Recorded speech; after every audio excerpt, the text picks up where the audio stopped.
I just thought that was an interesting find that the It's a weird 20 one. feet down on a lake. If that was, see, I don't. I mean, if you were hiding your valuables or something, that'd be a good spot to hide them. But Oh yeah, I mean, but getting it back's the problem.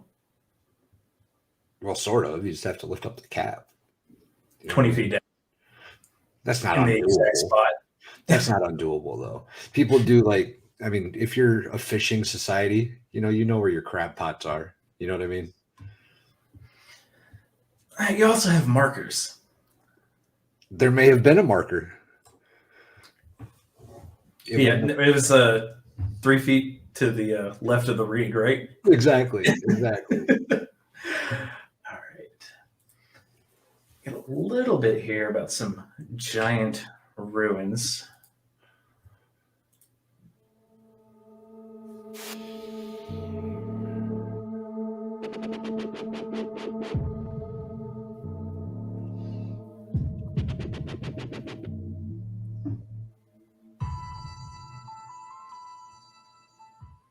Now, this is the place that we'll be looking at today. It's located about 5 kilometers inside Peru at Lake Titicaca, just over the border with Bolivia. And the name of it is Kanawani. And actually, in fact, the name of the village where it's located is Kanawani. That's an arena. It's kind of what I was thinking. Those are bleachers. And they're And like a box in the middle for like the important people, yeah, like a podium and an announcer and a scorekeeper. or like royalty,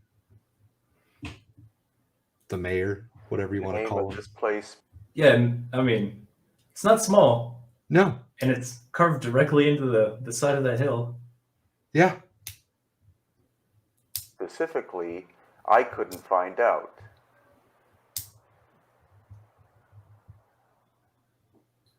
I first saw photographs of it on the internet about 5 to 6 years ago, and it was only last year that I first visited. So this is actually our second exploration of this clearly megalithic site. So yeah, stairs up, down. That kind of looks like a spiral staircase a couple seconds ago that walks around other stone. I mean, it's definitely built to last.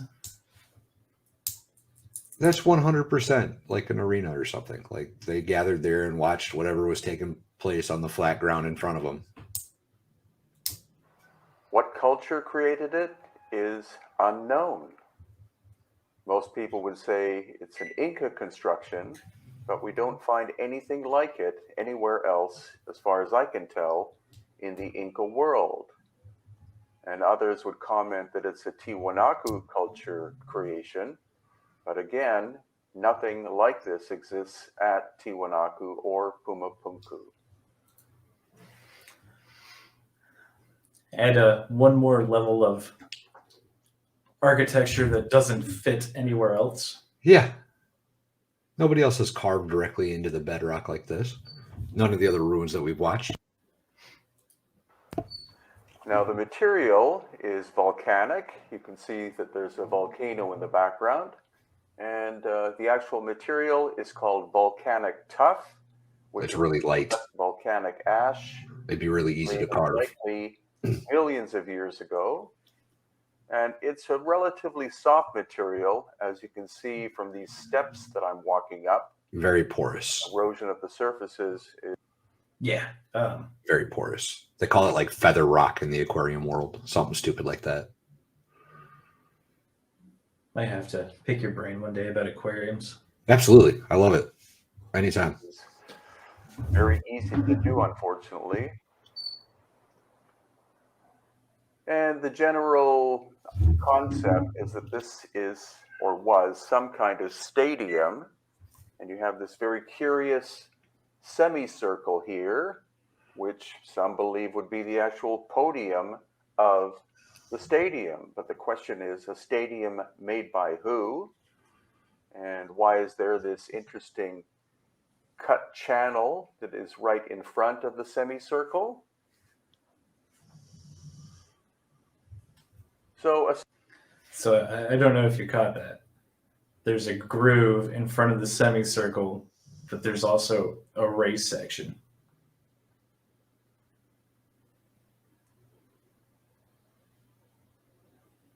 For what? Like, No. I didn't quite catch it. So you've got your back part there, right? Right. Then you've got that raised edge. interesting cut channel that is right in front of the semicircle. There's a channel cut in, and then it goes right back up to the standard height.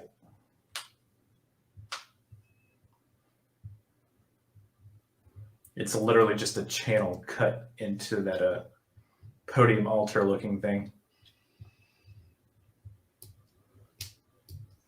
Maybe there was a wood structure there at one point. But why would you cut the channel out? You just cut notches for the wood. It's not hard stone either. This is true. This is true. It would make way more sense to just dig a hole rather than a whole channel. So a stadium for who? When was it made? Unknown. Who made it? Unknown. Obviously, a huge accomplishment by someone. Where the vertical and horizontal surfaces meet, there is an actual curve. So the groove, or the where the vertical and horizontal meet, is not a sharp right angle, but actually a slight curve. And we do see evidence of tool marks, almost like chisel marks. But the concept that this was done with hand tools is highly, highly unlikely. I disagree with that. Soft stone, it's not like what we were talking about 2 weeks ago. Yeah, no, it's really soft. It's very porous and lightweight stone. Yeah. I have no issue with using even heavy sticks and little stones to break this thing apart. The curved, Of the curve that they're talking about between the lateral and horizontal, or horizontal and vertical, that would help in like draining water. Yeah, that's. I And was I thinking see that if I mean to have to, but that Yeah. would be its only reason. Right. The stairs look like they've got a drain route, but that could be natural. Yeah. sheer scale of it.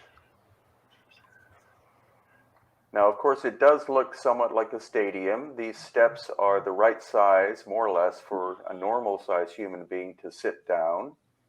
And where it looks at is towards Lake Titicaca. And now we're going back to the semicircular area.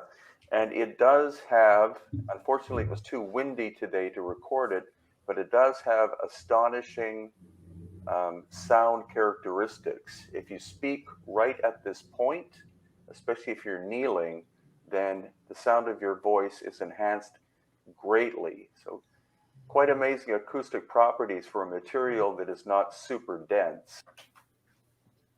Well, that's weird. Just randomly came up with that idea. People with hand tools and stone chisels dealing with acoustics.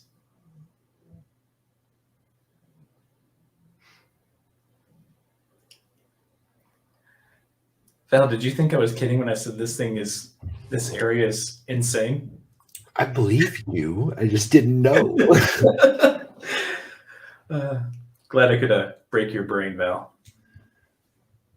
Yeah, mission accomplished there, buddy. But once again, please try to look up Kanawani on the internet, and you'll see very, very little information. Most of the information is simply about the little town located here, but almost nothing about the megalithic site itself and who made it. So again, Ancient structures. Nobody knows where they came from. Nobody cares to talk about them. Nobody cares to put them out there or ask any questions about them. I want to know. That's bizarre.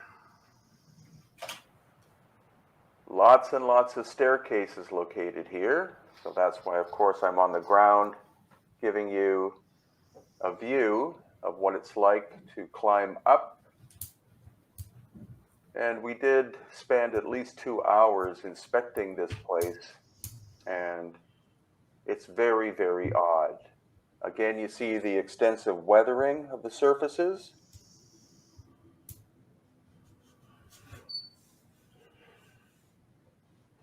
And so climbing all the way to the top, again with the ancient volcano in the background.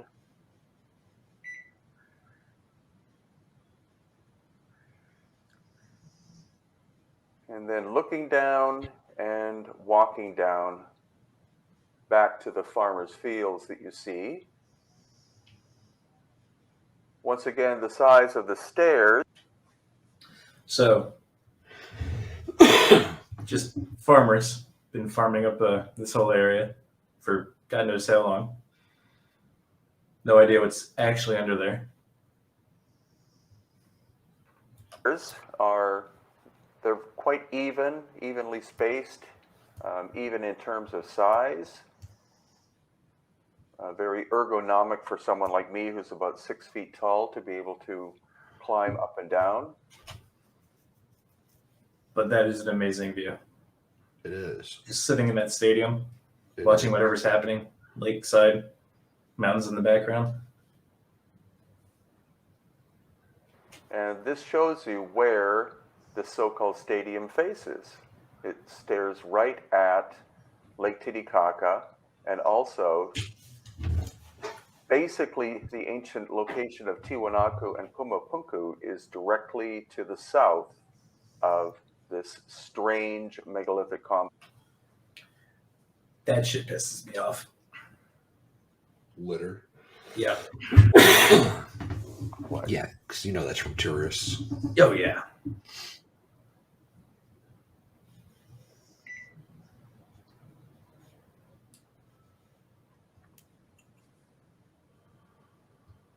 And we did find this cave entrance. Not sure how far in it goes because the smell of the garbage that you can see was overwhelming, and people were also, of course, using it as a bathroom.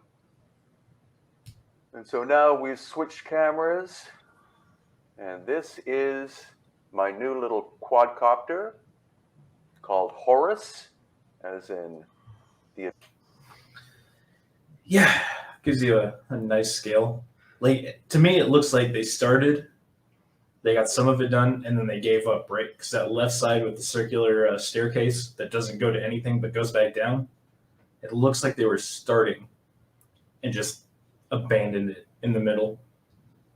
I don't know what your thoughts are on that. I was thinking it was like a, for lack of a better term, like a player's entrance to the field. Maybe. The Egyptian Horus, the Eye of Horus, maybe should be a better name. And this will give you a much better perspective of the sense of scale and just enigmatic character of this very odd place that very few people visit. It's just off the main highway that connects Copacabana in Bolivia with Puno in Peru. So now the quadcopter is going to give us a much better look at this very odd, unique site located very, very close to Lake Titicaca in Peru. Yeah, there's not much else on that video.